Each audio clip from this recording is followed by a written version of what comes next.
Part of the final. So final, maybe 40%, 45%, Unit 4. And then the rest of it, units 1, 2, and 3.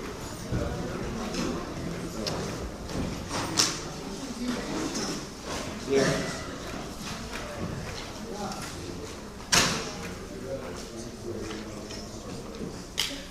So it is comprehensive. So some directly unit 1 questions, dependent sources, which we haven't really looked at for a long time. You know, the blocks, all that stuff from weeks ago. And there are finals examples on that. I guess we can get one more crib sheet.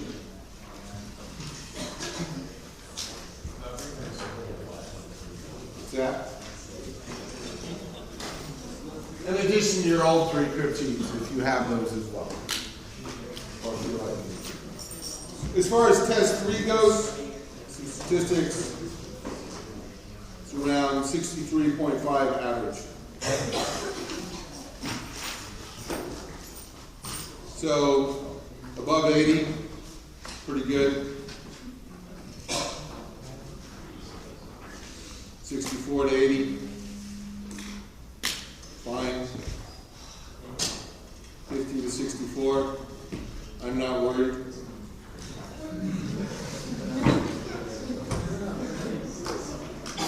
40 to 50, a little worried.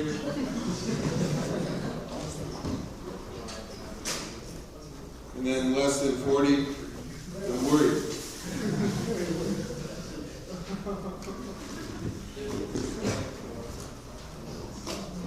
Seems about reasonable. So it's a lower average. Grading was maybe a little harsher. Not deliberately, it's just the way it played out. I didn't have that in mind when I graded it, but it's the way it is. So your relative performance is what matters. Once again, standard deviation was around 16 or something like that. Any questions on anything before we move onward? Questions about the exam? All right. Scores for most of the labs should be online. Just a reminder. I think lab 2 was a snow day, and then lab 11 was whatever that GM week thing. And so as you go and look at your scores, and it's not a bad idea to go and start to check your scores. Those labs should be missing. I think the morning section grader may be a little bit slower to not recording stuff yet for the labs. Team assignment grader is not really staying on topic so much. I don't know what her status is. She keeps putting me off. And so I think we have maybe 7 or 8 of those graded, and those scores have been uploaded. But hopefully I can crack the whip on her and we'll have that sorted by Monday. You should check and make sure you have a grade where you expect one to be. So if you're missing a lab grade, especially one of the earlier ones, and you're absolutely confident you get it, get back to me. All right. On to power. Any other questions on anything before we dive into the topic du jour? Okay, so just to rehash, we're looking at complex power. And again, we're looking at AC steady state. So as we characterize our voltages, we can write things out. B is a function of T. I don't usually write it like that, but everything is a function of T. B naught cosine omega T plus some angle. And just a reminder, I know we've done this a lot, but B naught is our amplitude.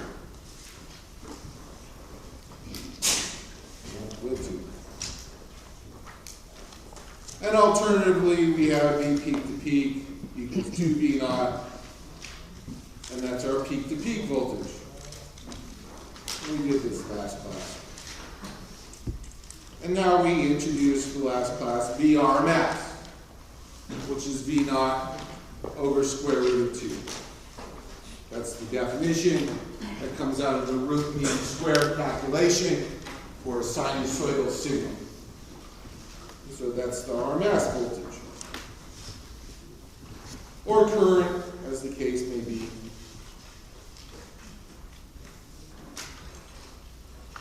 So all different ways of writing the same thing. They all have these relationships, 2, square root of 2, whatever. They're just multipliers.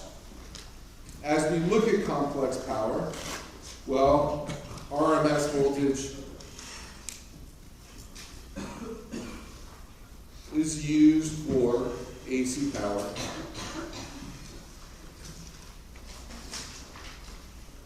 Because it directly gives the average power.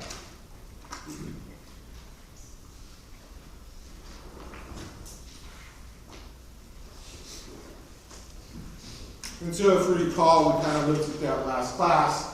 If we look at instantaneous power, where power is voltage times current, we wound up with two cosinusoids multiplied together. We have an oscillating power, an instantaneous power that varies in time. But we really don't care about that. We care about average power. And so RMS voltage is used for AC power because it directly gives us average power. So our expressions just very simply become S, which is our complex power,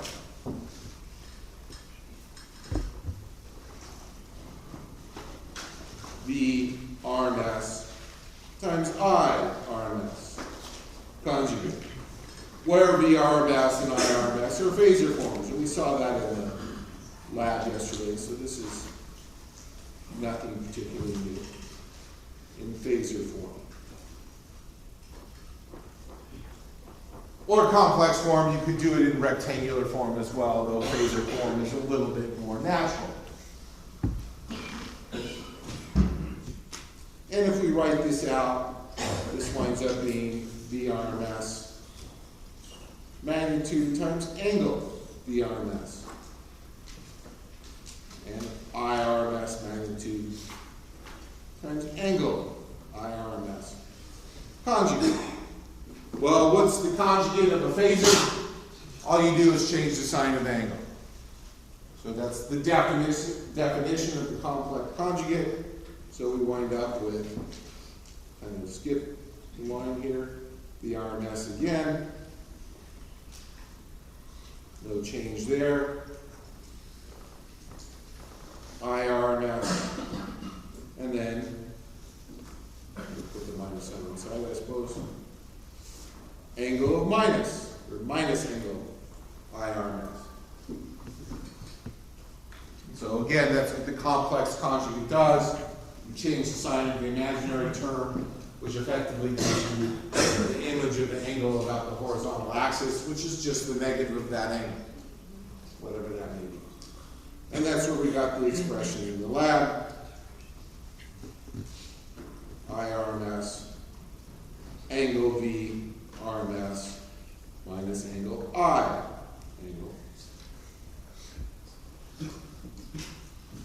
And that's the complex power. So this is some phi, and this has a specific value if we're talking about a given component or a given impedance. What's angle V minus angle I? Well, if it's an impedance, by definition, it's the angle of the impedance. If it's a source, that's a different story. If it's a source, you do have to look at the voltage. You do have to look at the current. So use this expression.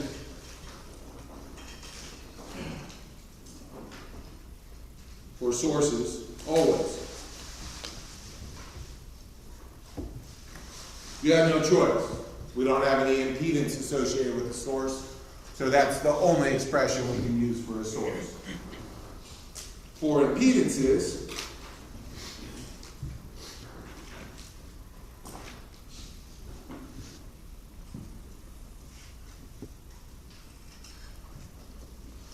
we can rewrite this as angle V RMS magnitude I RMS, angle of Z. And so, well, why? Because that's Ohm's law. So that falls out naturally from Ohm's law. V, angle V equals I, angle I, times Z, angle Z. And we do the rearranging, and we've done that a few times. Then you wind up angle Z equals angle of V minus angle of Y. We've seen that before. It's worth reminding. We can write it in the corner if we're so inclined. Oh, it. I mean, that's something you can put a box around if you so desire.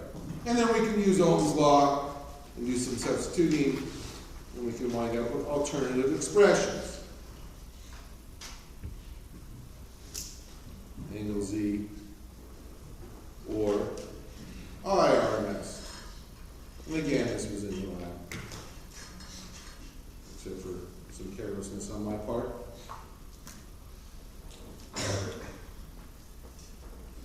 And so our magnitude terms are purely real. Where do we get the complex power? Well, that's a phasor expression.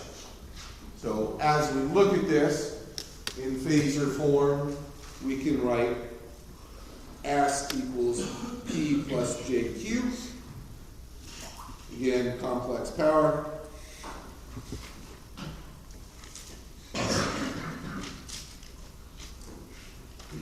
Real power. And reactive power.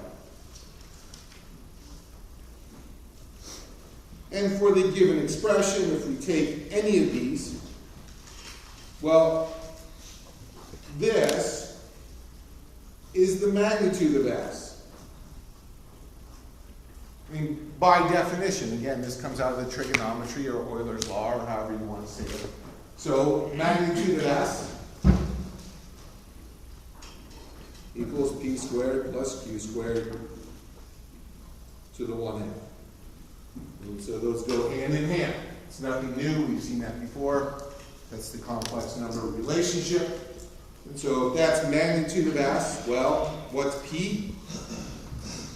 Real power is magnitude of S, the magnitude of the complex power, times cosine angle Z. Whatever that is. And what's Q? Q is the magnitude of the complex power times sine angle Z. That's it. Again, variations on things we've done before. That comes directly out of Euler's law. Now there is something special that is often used. P over magnitude of S is lowercase p. That's a lowercase p. And that's the power factor. That's what we haven't talked about yet. And so that's the power factor. And power factor essentially is a question of efficiency. So if we consider this, well, P is always, real power is always real and positive, right? And magnitude of S is a real number, so that is some ratio between 0 and 1. Make it easier to tell apart the PF. Less than or equal to 0 and 1. And it's a measure of how efficient your system is.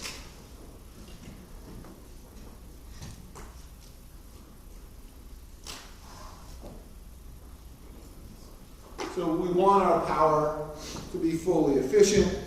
If power factor equals 1, what does that mean? Well, that implies Q is 0 and P equals magnitude of S, and all our power is real power. So when we consider power produced, only real power produced.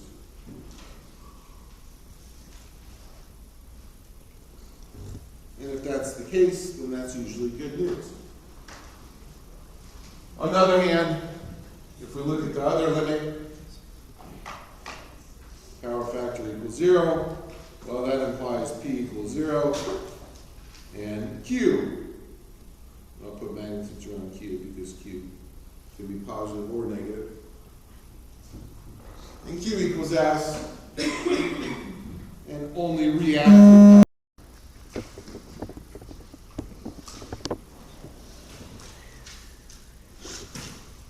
Why? Because it doesn't do any work for reactive power. This gets stored in the inductors and the capacitors, flipping back and forth as the case may be, or back to the source. So the source discharges or charges up the cap, and then as the cap discharges, it goes back to the source, and that's not a useful situation. So ideally, this is our goal. Purely real power. What complicates this, and I brought this up before, why do we have reactive power? In a practical sense, think about your household. Where is reactive power? Turn on devices. What's that?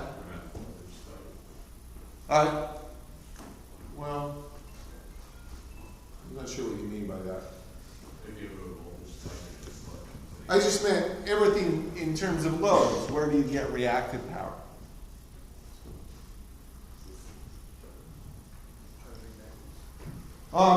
That's probably more capacitive, but yeah. So not what I was thinking about, but yeah. There's a capacitive element in there. There's a real element with internal resistance as well. So yeah, I suppose that's probably reactive. Anybody have electric stoves? I do. What type of power do you think is there?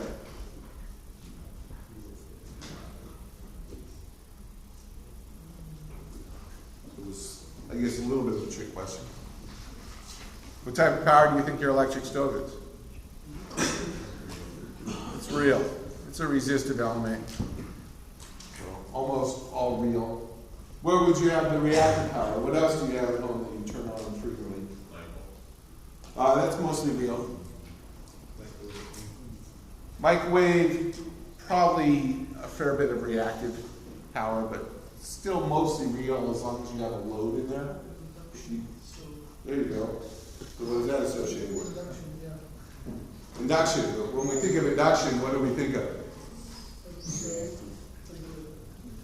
Not heat induction, but yeah. Is probably a little bit of, I suspect it's more inductive than capacitive, but yeah, there's probably some in there. So AC to DC converters. But I'm still looking for one of the more common things. You have lots of them around your house. Now that it's getting nice and warm outside, what's something you're likely to turn on? Well, I don't have air conditioning, so what am I going to turn on? What does the fan have? Motors are largely inductive. And I've mentioned that before. So almost every motor, most of the loads, in a large sense, look something like that. A resistive element and an inductive element.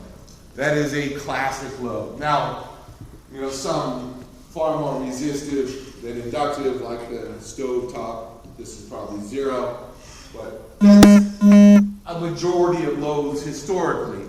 That's changing now.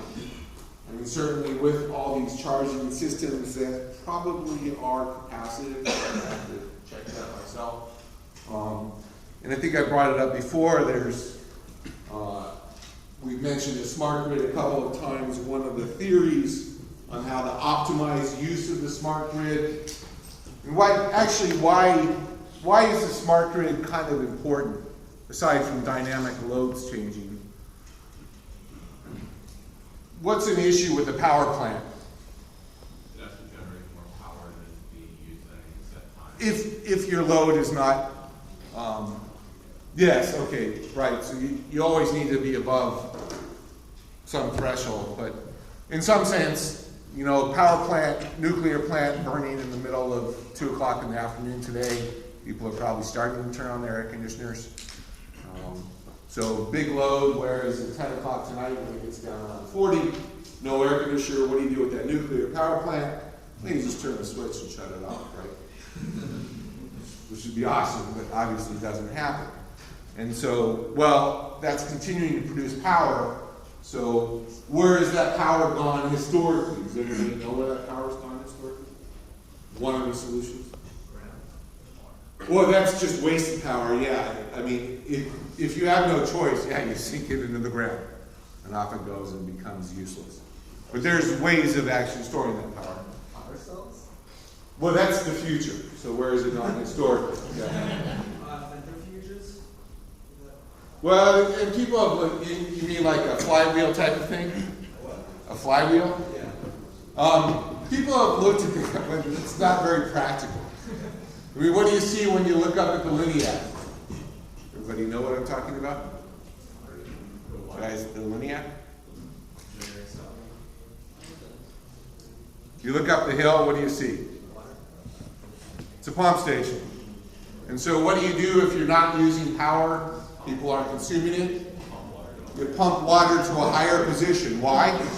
Well, if you move water up, you've changed the potential energy of that water. So later on when you need it, you can drop it down. And so, but the downside of that is we have this huge, massive eyesore on the top of Troy. If you don't like it, I think some of them have some cool paintings on them, which I guess make the city more interesting. But other than that, and they're expensive to build. I mean, you essentially have this huge real estate. One of the things that people have looked at fairly seriously is along the lines of fuel cells, is using cars to store power during the night. So you would only charge your car at night, and there would be some sort of real dynamic system that would make sure that your car actually acts like a sink during the night, and then your car could actually be a power source during the day when you plug it in at work and you're not driving around. So there is a big problem there. Does anybody recognize what the big problem is? What's that?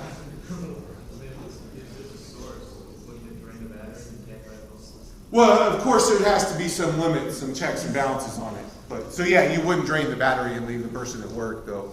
The company may appreciate that. Get more hours out of you, I suppose. But no, a different sort of scenario, something you're familiar with. You may have too large energy consumption at a given time. There's all sorts of things like that. There's all sorts of checks and balances that need to be put in place. But what's one of the issues with batteries right now?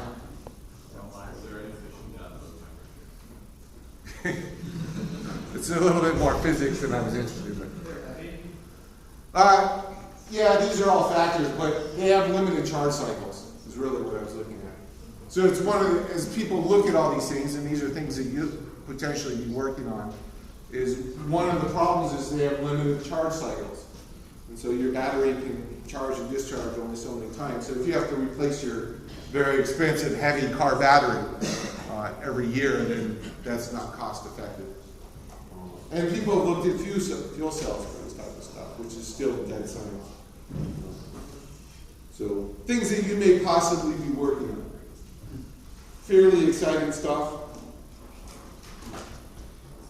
So anyway, back to some practical stuff. As we look at our expressions, really kind of these guys. I mean, these guys are all essentially boxable. This is S. These are all S. I have written on them, but these are all variations on the theme. So if you see one, you should recognize the other, of course, because they are physics 2 concepts. Power equals voltage times current. Power equals voltage squared over resistance. Power equals current squared times resistance. Now we're looking at impedance instead, complex numbers, but they are equivalent, things we should recognize fairly quickly. And on the same token, these guys also were putting a box around, and then there was one that I wrote here, certainly These are all variations on a theme, and then the magnitude of S we've written down somewhere, but just to write it down again. These are all things that are worth having on your crib sheet. And again, there's no mysteries here. They are variations, quick substitutions of Ohm's law. Gives you all of them. This is just trigonometric identity from Euler's law, these three. But things to recognize, things to make sure you have access to fairly quickly. And to point out, again, these are only valid for, when we use Z, only valid for impedances. If we're looking at a source, we have to go back to our source expression. So you can put that down as a subcategory thing to be boxed. They're all valid.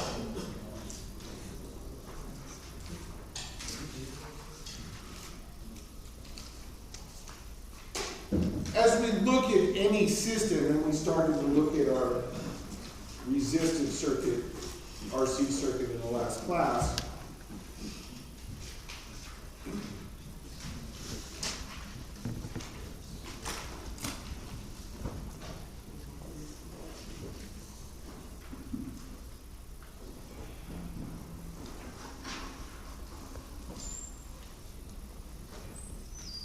if we think about this, what must be true? Well, I mean, we can kind of call this a Z1 and a Z2. It doesn't matter how we lump them together. You can call them Z1, Z2, Z3, just for argument's sake. But no matter what, as we look at this, the power produced by the source has to be equal to the power consumed by the loads.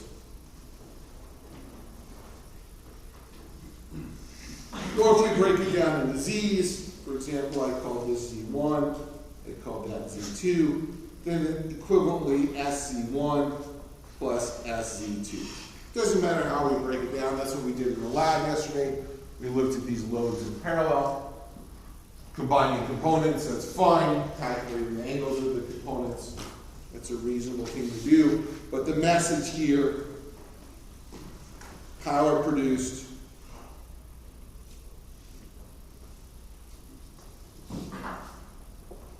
equals power consumed / stored.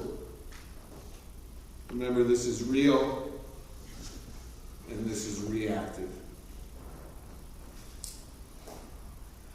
So, as we add things up, and that's the same thing we did in Unit 1, we add things up, the power produced has to be equal to the power consumed. And if we have more than one source could still be a sink. So it could be consuming power. It is possible. Not healthy, but possible. But again, depends what we're trying to do. So there's our metric. As we look at these things, if we break this apart, for example, just looking at that first expression, well, we have S equals P plus JQ. And so if we look at this individually, well, here we can say PR3. And what's Q of R3? 0. Because it is purely real. We could say QR3, but we know that equals 0. But for completeness, we can write that out. Just because something's 0 doesn't mean we have to ignore it. PR1. QR1, again, equals 0. And we can look at PC, real power of the capacitor. What's the real power of the capacitor? And capacitors are purely reactive. So the capacitor has 0 real power. And then QC. And if we sum all that up, that means that has to be equal to the real power of the source plus the reactive power of the source. And so the power, real power and the reactive power must be equal between that produced and that consumed/stored. The reason I bring this up is, well, we just defined this power factor term. Let me emphasize something here. Anybody still writing? We define the power factor as power over magnitude of S. Well, largely when we look at things, we don't write S as some complex power. We look at total power produced.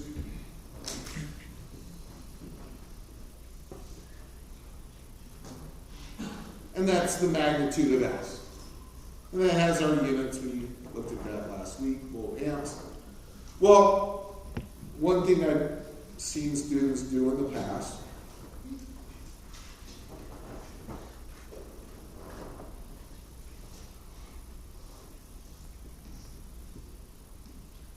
don't write this down. Is that true? No. Magnitudes of power are not equal. So the magnitude of the total power does not equal the sum of the power produced, magnitude, and power consumed magnitude. So this is not true. I bring that up because I've seen enough students mess that up, and I want to really point it out. So the magnitudes don't sum.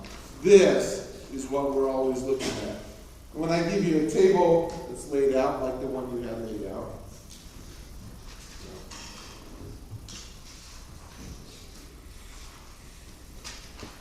as we look at these things, we're looking at power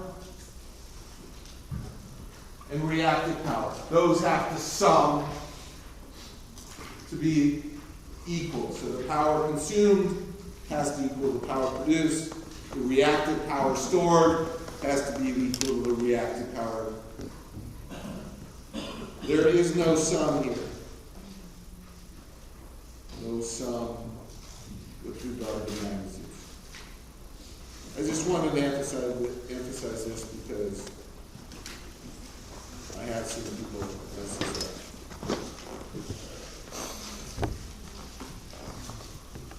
So,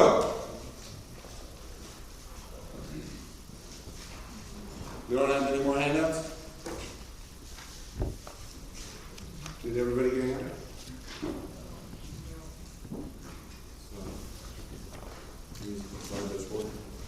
So, as we're looking at the circuit that we brought up, we could do this any which way.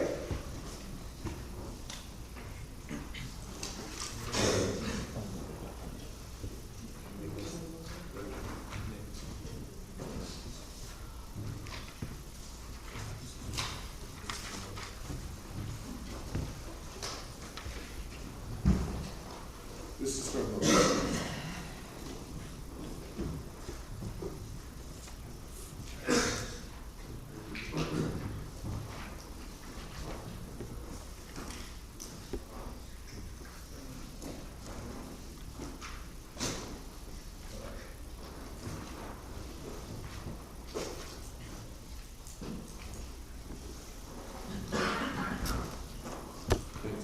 just read it.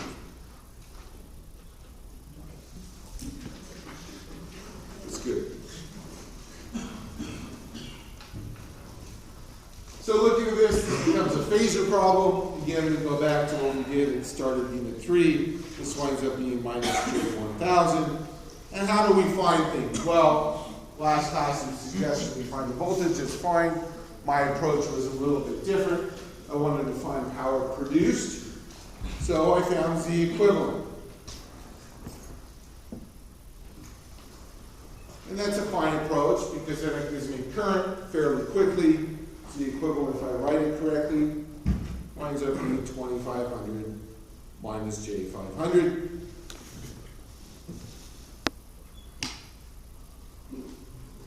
And I think that's reasonably close. And so we can then find I source equals tan angle 0 over Z equivalent And that winds up being 3.8 angle minus 11.3 milliamps. And so what does that mean for us? Well, we now can very quickly find the power produced. So where are we? Well, we have to be a little bit careful because what form is our voltage in? 10 is what?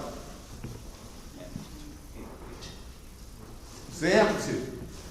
So this is the amplitude form, V naught cosine omega t, and so that's the amplitude. So V source RMS is 10 over square root of 2. Or we could go back to those equations that we put up somewhere.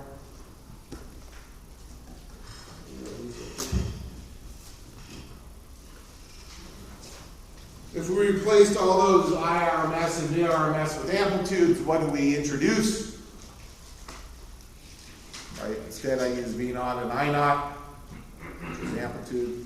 What are we missing then? We did it last class.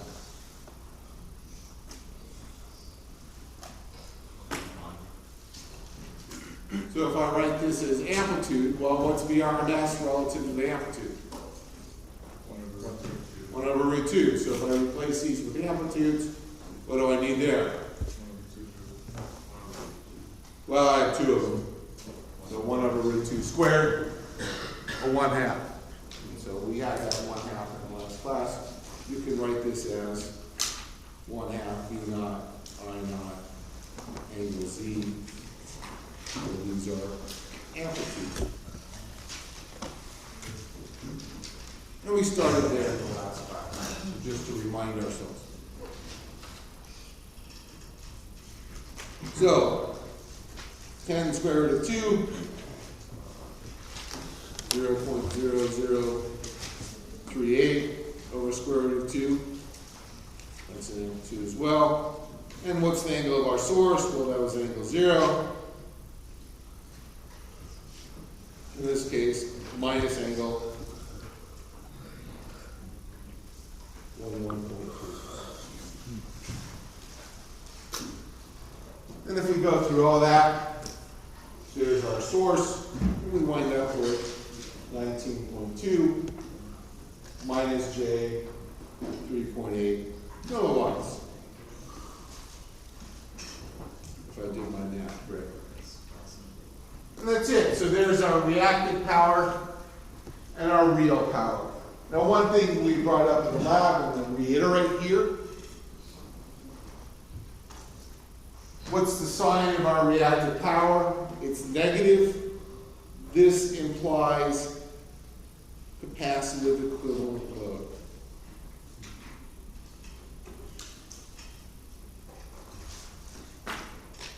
So Q less than 0 means capacitive. Does that mean we have no inductors in our circuit? No, it just means the capacitors dominate. So we can have capacitors and inductors, but capacitors win, I suppose. And so our reactive power winds up being more negative. And when we see something like that, we say our load appears capacitive. So anytime Q is less than 0, a little bit of an aside, Q is less than 0. Load can be a combination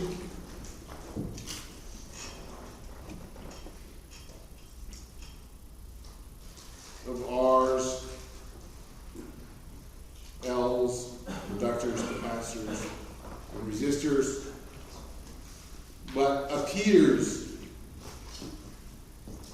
capacitive.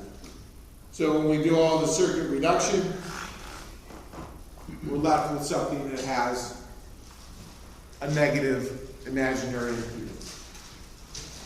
It's just another way of saying the same thing. Negative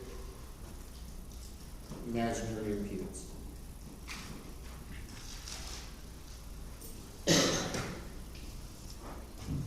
And likewise, Q greater than 0, as above, load appears inductive.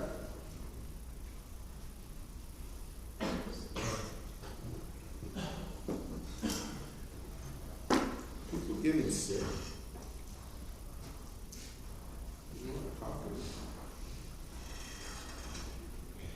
So, things worth making a note of. So there's our source. If we look at the individual components,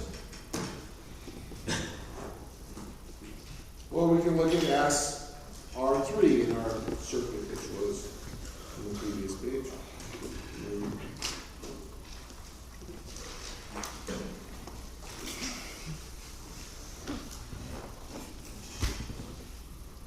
That was R3, that was R1, that was C.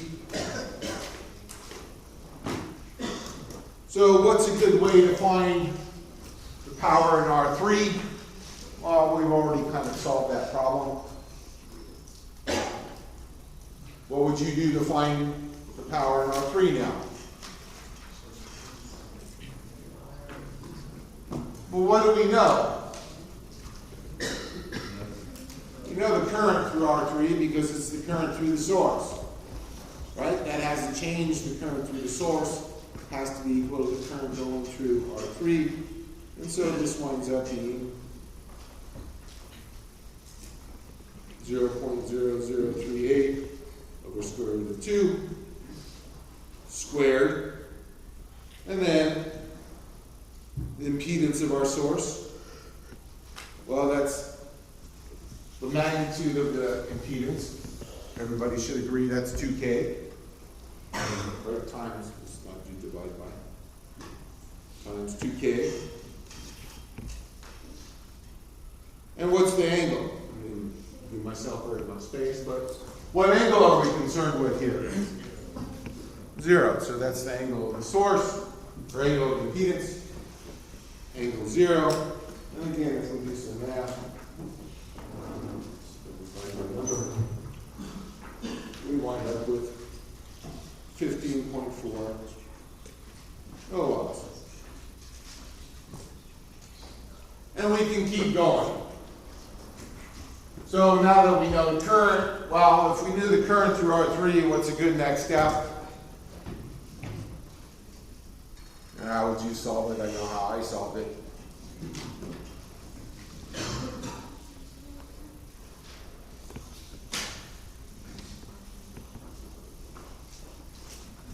Well, if we think about this, if I combine that to an S Z equivalent 2, let's say, so that was a Z2, and I know the Z equivalent 2, doing a little bit of math, is 500 minus 500J. You can check that. Not a bad thing. Well, if that's true, then I can write this out. That's still 0.0038 over square root of 2 squared, right? Because that's the current going into those two components. As I reduce them to a single equivalent component, that's the current going through that equivalent component. This is back what we did again in unit 1, so we're taking full circle here. And what's the magnitude of my Z equivalent to? Well, that's again one we can do by inspection. That's 500 square root of 2. And now what's my angle? Another one we should be able to do by inspection. Negative 45. And if I do this out with a little bit of math, I wind up with 3.8 minus J 3.8 milliwatts. Well, that's SZ equivalent. But by observation, what's this guy in relation to our original circuit? And here we can do some quick extraction. That's the power where? When we're looking at this, where does that power have to be? R1. That's real power if we're looking at the equivalence, that's the real power in this equivalent circuit. Well, only this consumes real power, only this has reactive power, so this winds up being SR1, and this winds up being S, and minus J3.8, and the check. This plus this, going upwards in arithmetic per change of pace, is consistent.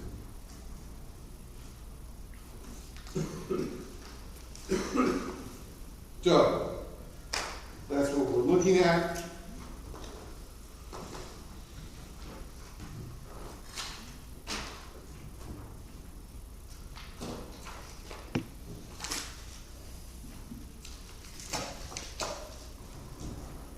So, the handout I gave out today, if we look at something a little bit more general.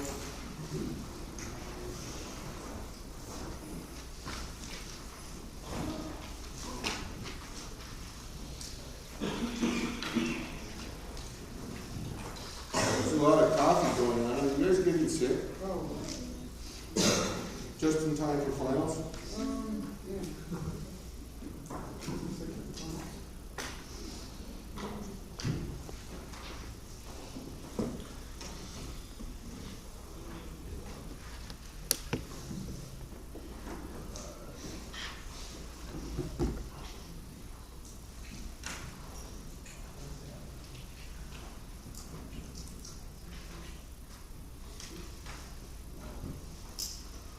So, in this case, the source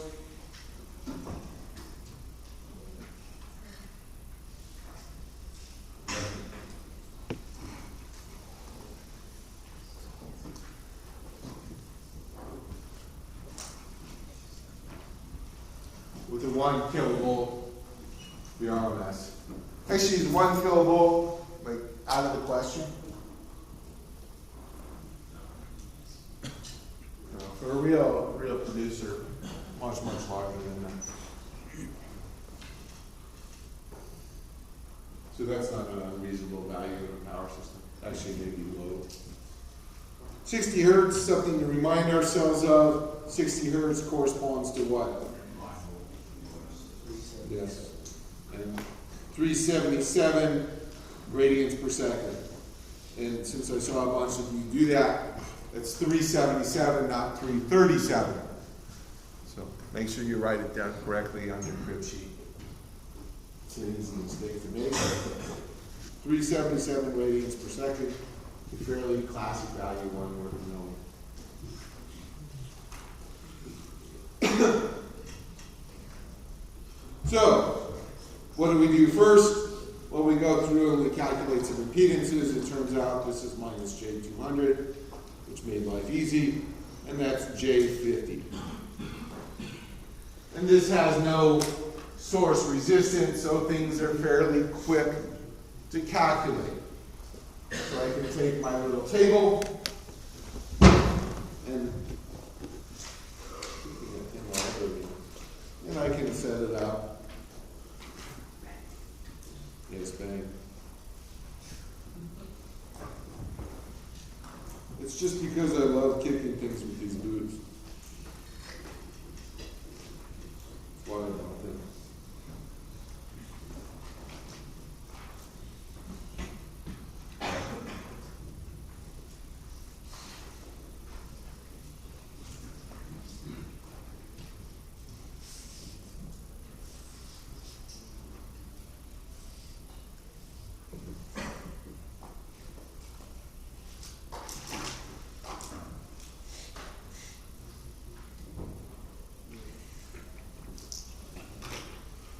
And I'm going to actually change the parameters a little bit. I'm going to say the overall power factor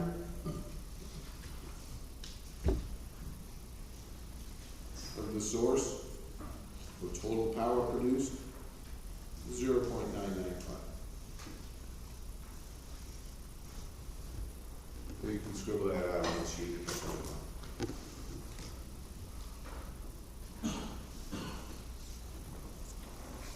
So looking at something like this, it's always good to fill some things in we can do very, very quickly. So what do we know right away? Well, I just gave you one piece of information we can write down right away.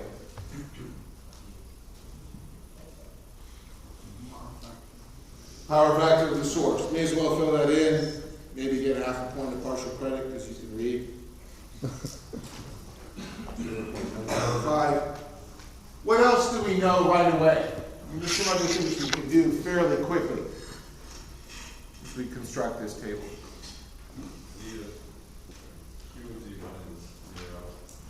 Q of Z1 is 0. Why? Because it's purely real, so our reactive power is 0. No Q. No reactive power there. There's something, a couple other things maybe we can fill out fairly quickly. Power factor for Z1 is 1, purely real. The power and the magnitude of the total power have to be equal. Then we fill out any other power factors. What does the power factor depend on?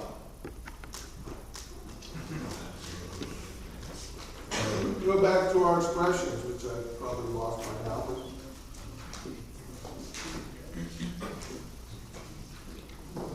Here, there we go. What does the power factor depend on? It's the real power over the complex power. If we do a little manipulation there, what does the power factor only depend on?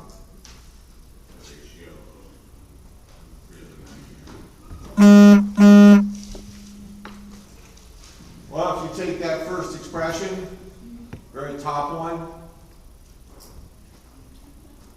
and compare it to this one, what are you left with?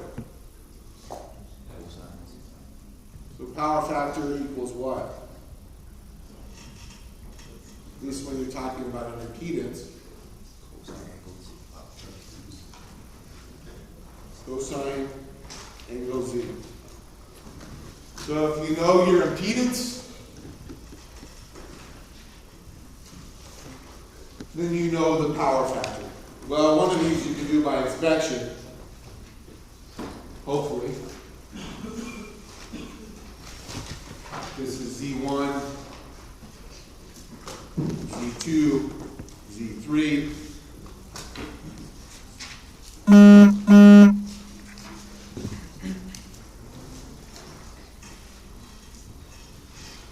What's the power factor of this guy?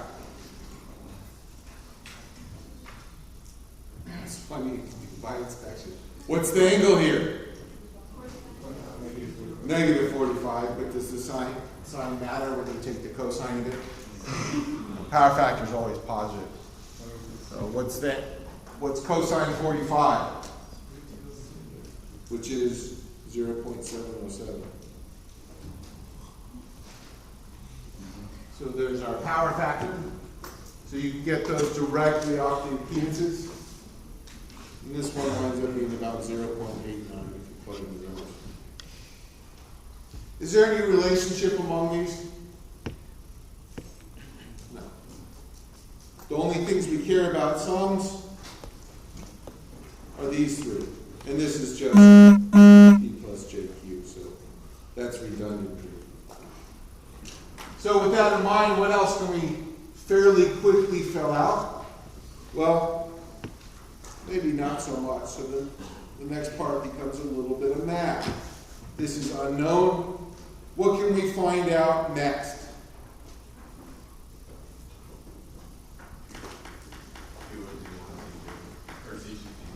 Yeah, Q of Z2 and Z3. P and Q. So S of Z2 and Z3. So I'll put this guy aside for a moment. What's S of Z2? Well, S of Z2 in complex form will do, well, we're given the VRMS. So VRMS squared, we know the voltage across both those components. That was given over magnitude of Z2 times angle of Z2. That was all given to us. And so we can plug in some stuff there. This winds up being 10 to the 6, 200 square root of 2 times, I do it like this, cosine of minus 45 degrees plus j sine of minus 45 degrees. Does everybody agree with that? That was a little bit more detailed than our last problem and merits it. Everybody agree? We're given an amplitude voltage of 1 kilovolt.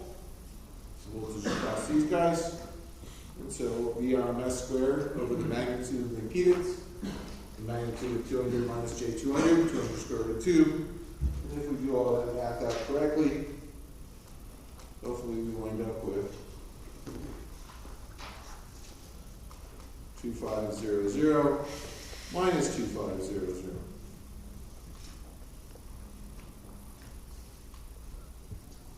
And that this is just repeating 2500 minus j 2500. And this winds up being 2500 square root of 2. And we haven't done units, but just to remind ourselves as well, that's watts, that's var, and that's volt amps. And so is that effectively power factors unit. And what about our next one? Well, we can do the same thing with SZ3. Same expression, magnitude of Z3, angle of Z3.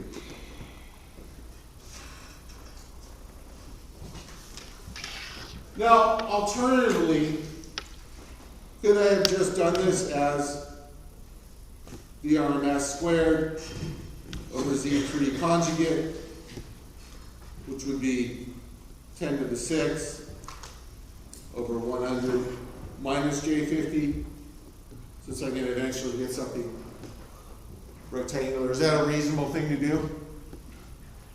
Especially if our calculator can do it. Are they the same? Yeah, of course. So this is all the same stuff. If your calculator can handle complex numbers, in some sense this is a little faster, there's a little shortcut. Why? Because observationally, we know our Z3 impedance is 100 plus J50, and we take the complex conjugate of that. We get 100 minus J50 in this expression, and we did that a while ago. But another way to do it. Alternatively, do this. It doesn't matter. Either way. It's better to get the same answer. And if we plug some stuff in there, we should wind up getting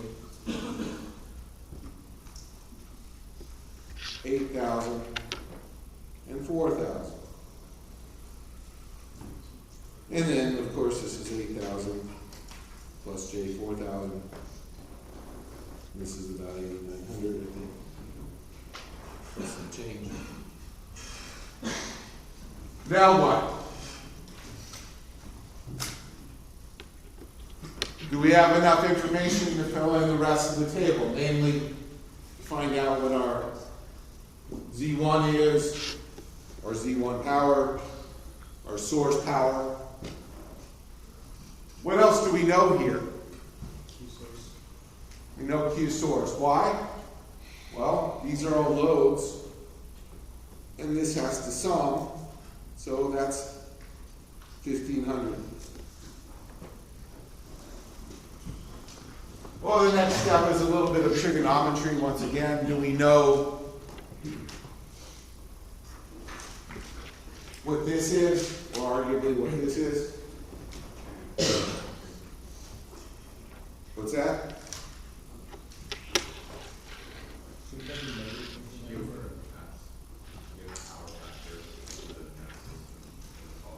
Wait, someone, what was the question about negative? Shouldn't that be negative 1,500 for Q? Since that's a sum to 0. No, it doesn't sum to 0. So this is the source reactive power produced. So these three sum has to equal this. It's an important thing to recognize. The sum of these three and the sum of this, these two terms have to be equal. So we have reactive power in the circuit. It's undesirable. We don't want it. So ideally, we want this to be 0.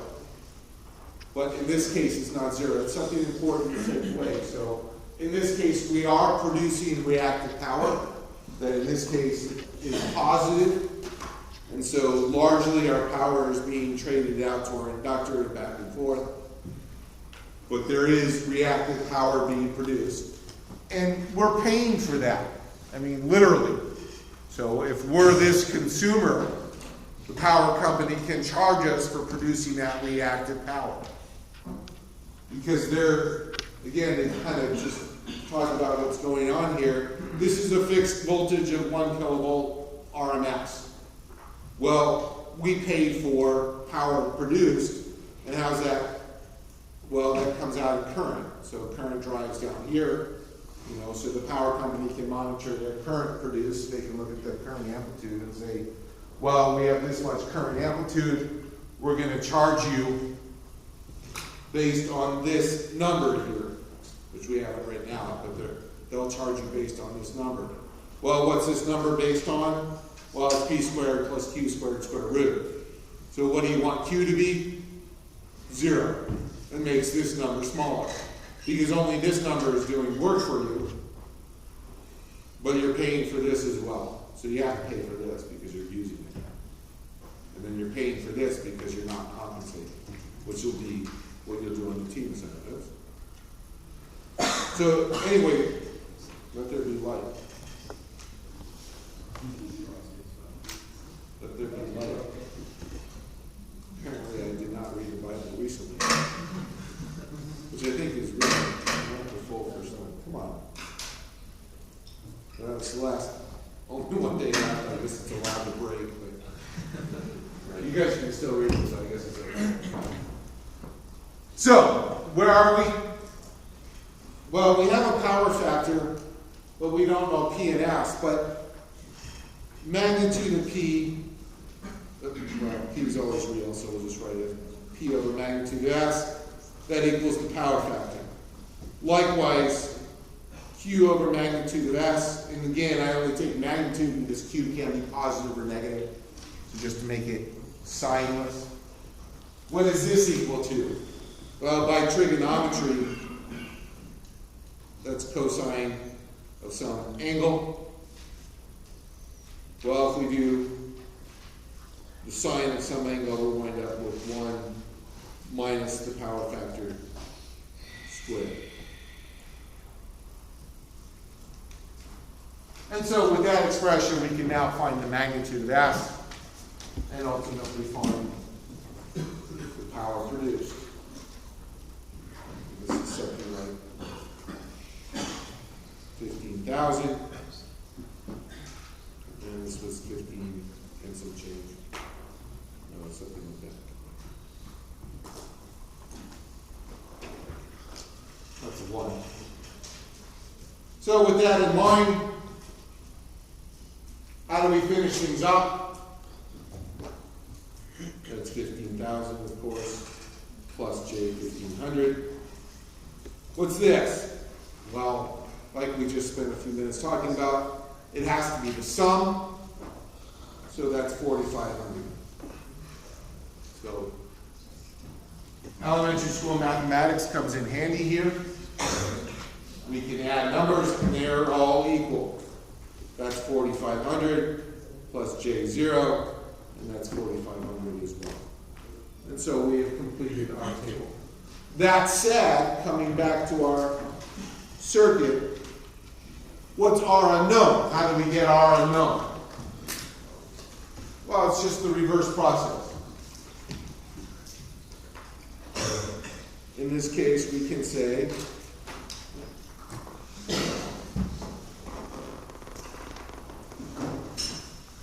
S unknown was 4,500, and because we know it's resistive, well, that's VRMS squared over R unknown. R unknown is real and positive, and we know the angle is 0, so we don't really care about that, but it is a resistor, angle 0, and we can do a little bit of math there, and we wind up with R unknown equals 222 ohms. And so we can fill that in on our circuit. We now know our unknown resistance, 222. Now coming back to the question that was raised, what do we really want? We want only real power produced. How can we compensate here to get real power? What would you add to this circuit to make real power without changing anything else? Add a capacitor. So what would you do? You can add a capacitive load. Why not? I can do this, add a cap, and what is that cap going to be? So add cap. And what do we want that capacitor to do for us? Well, if we go back to our little table here, we want to insert our capacitor as a Z4. And what do we want that capacitive reactive power to be? Negative 1500. So we want that to be ZQ or Z4 equals minus 1500 J var. So volt amps reactive. And what is our capacitor going to be then? Well, once again, we could say, what's our cap going to be? Well, minus J of the QZ4. Be careful there. Minus 1500 J equals, again, magnitude VRMS squared over magnitude of ZC. In this case, that's angle 90 degrees, minus 90 degrees. Well, minus 90 degrees and minus J. What can we say about those two different ways of writing the same thing? Do we agree? Minus 90 degrees is minus J by definition. So we can find ZC, and if we know ZC, magnitude of ZC, well, 1500 equals 10 to the 6, and ZC is 1 over, magnitude ZC is 1 over omega C, and so we wind up with C equals 1500 over 10 to the 6 times 377. And that's some number. I don't know what it is. Does everybody agree with what I wrote? I wrote that out quickly. Yeah. Oh, where did the negative 1500 come from? Or like why it's negative? Because the whole adding thing. Because if you add another negative, you should be adding more to the power production. But I mean, if I add another little minus 1500 here, and this is Z4, then this plus this plus this plus this equals power produced, reactive power produced. So I'm trying to get this to be 0. And so by doing that, the loads all add. So the power, the real power consumed in the loads and the reactive power in the loads add. And if these add to 0, even though, I mean this is important, even though I have minus 2500 here, minus 1500 here, 4000 all bar there, that's not being produced by the source. Where is that power coming from? It's a little subtle. I mean, where does that power, what's that power doing in the circuit? I brought this up before, but what is it doing? Yeah, it's being traded back and forth between the cap and the inductor. So the cap's discharging and the inductor's charging, and during half the cycle and the other half of the cycle, the reverse is happening. Well, one of the things that we're missing here is that reactive power had to come from somewhere. Where did it come from originally? And this is something that we've kind of ignored a little bit. Where did it come from originally? What's that? It came from the source originally, and so, but in what sense? Well, we've been treating this as an AC steady state problem. Did we really turn on this power plant when the Big Bang went off? No. So we actually fired up the power plant sometime in 1989 or whatever the case may be. And when we threw that switch, or we hooked these loads up to it, well, what happened then? Well, we go back to unit 2 and we do the transient problem, because our AC problem is really a step function problem with an AC source. And so we had looked at that a little bit several weeks ago. So that originally that reactive power came from transients. And then once they charged up and those transients faded away, now they're trading power back and forth. Effectively, what else happens when we add this capacitor to the circuit? In some sense, what does 60 hertz become for us at this point? If this is 0, 60 hertz is, from a circuit point of view, what type of frequency is 60 hertz, or 377 radians per second? I mean, if all we see is 0 reactive power, purely real power, all we see is a resistor from the source's point of view, what can we say about that frequency? It's the resonant frequency, which again goes into the concept of the energy being traded back and forth between the gap and the inductor. Did I answer your question? Is it clear? Anybody else, any questions? Yeah. For the Q of S, you have to square it, because it doesn't make sense for the add up. Oh, yeah, no, that's right. Oh, here, square root, yes, thank you. Right, that's right, of course, thank you. To the 1/2 from the trigonometry.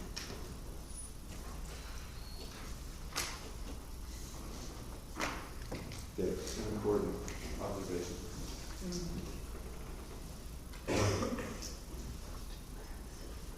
Any other questions? A good time for a team assignment.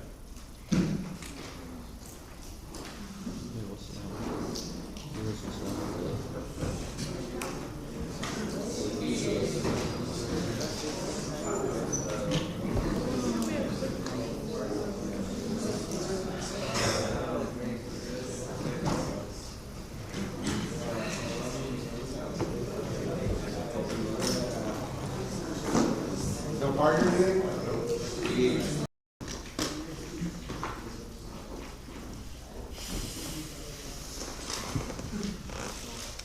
And they're 120 degrees out of phase. So, how do we build a 3-phase power system? Well, there's a couple ways.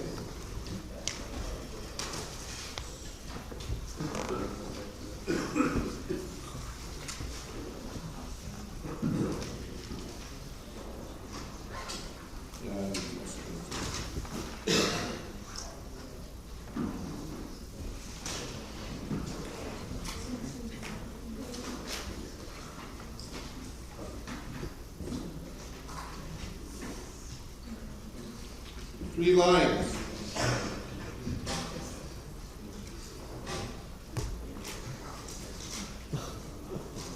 A, B, and C. Conveniently labeled. What's wrong? I just said 2 power lines.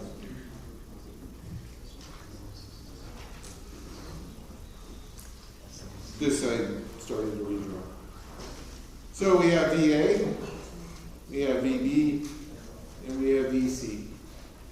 And assuming they're all the same amplitude, VA equals some V naught angle 0, VB equals some V naught angle minus 120 degrees, and VC equals V naught angle 120 degrees.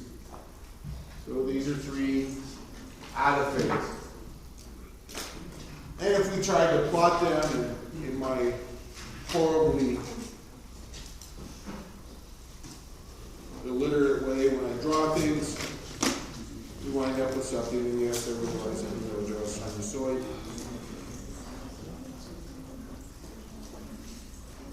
Something along the lines of this.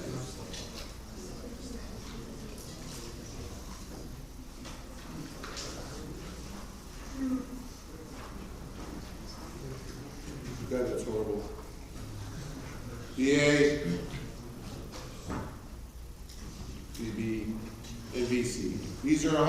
120 degrees out of phase.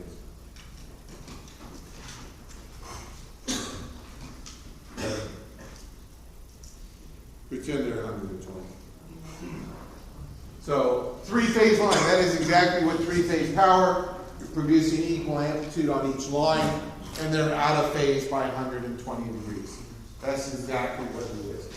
And this is what power is produced. So, somewhere down at National Grid somewhere, there's a three-phase generator producing VA, VD, and VC. What do we do with that? Well, largely, this building gets VA, JC gets VD, and then, I don't know, the physics building gets VC. So each of these winds up going to a different line or a different building, perhaps. In your house, you get a single phase coming in. So one of these will be splintered off and connected to the breaker box in your house. But generating power, the transmission lines, the big transmission lines, they're carrying three-phase lines. And this is exactly what you see. This is measured relative to ground. And these are called phase voltages.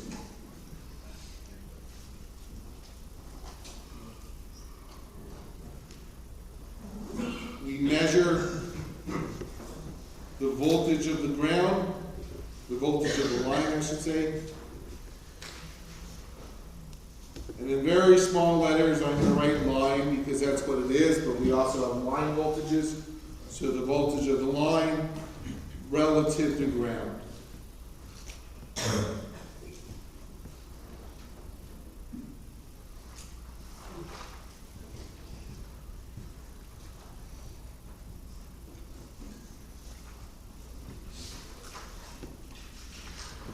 Now, this is one particular type of configuration, and I can redraw this configuration. So here we notice we have three sources, and of those three sources, they all share a node and ground. So each one of those sources is connected to ground. Another way of drawing the same thing is like this.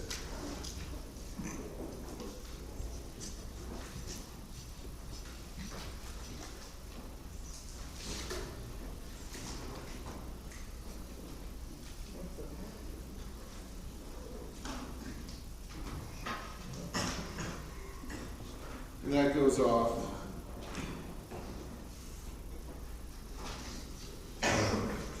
Connects to your house. Or RPI, or whatever.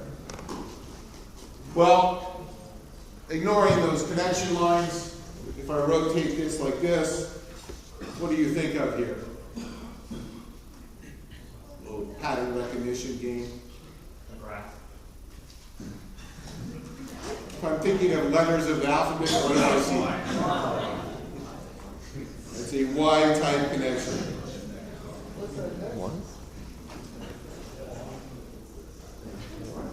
Y-type connections produce phase voltages.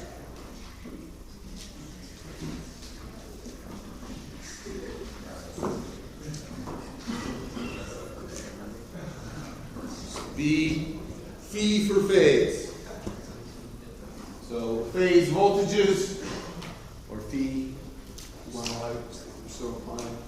And so again, our phase voltages correspond to VA equals some V naught, angle 0, VD equals some V naught, angle minus 120 degrees, and this is just what we had on the paper, 120 degrees. This is one possible configuration of generating three-phase voltage. So those three generators, if they're turbine generators or whatever, they're 120 degrees out of phase. Introduce some phase regulation there, no problem. There's another potential type of three-phase configuration.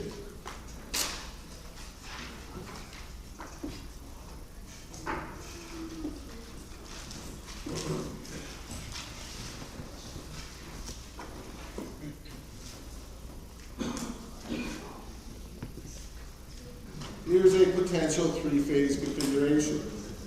And again, we have our lines going off to your house, or RPI. And so here's another potential three-phase configuration. And so, well, once again, things appropriately named. If I do this and I cover up my lines, what does the smart ass in you see? I was waiting for someone to say a triangle, but that is a delta configuration. Where's your ground go? Where's what? Where's your ground go? No ground.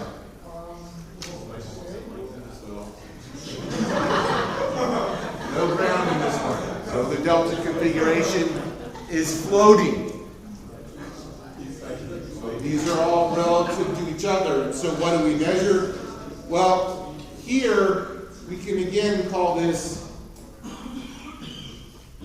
I don't know what I'm labeling. Call that VA, VB, and VC. And so those lines, VA, VB, VC, I can measure those lines relative to ground. I can always determine a ground reference, measure those lines relative to them. But if I look at these generators, this is VAB, this is VBC, and that's VCA. And so that's producing the voltage on those lines relative to each other. Delta configurations produce line voltage. And line voltage is voltage between the lines. Thus we see VAB, VBC, and VCA.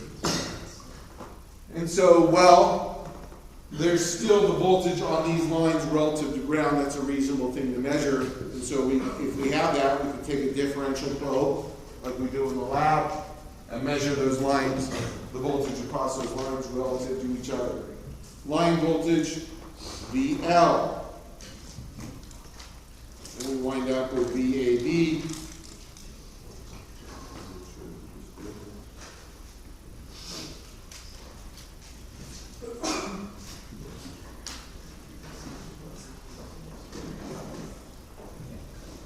VCA. And then there's some line amplitude, L0, angle minus 30 degrees. VL0, angle 90 degrees. And VL0, angle 210 degrees.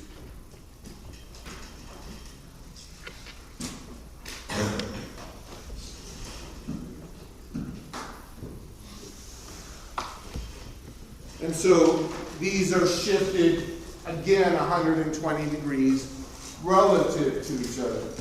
Now there is a relationship between line voltages and phase voltages. We'll dive into that next class because I owe you a couple minutes now. But recognize that these are different measurements, but they have to be related to each other. So we will pick this up a little bit on Monday.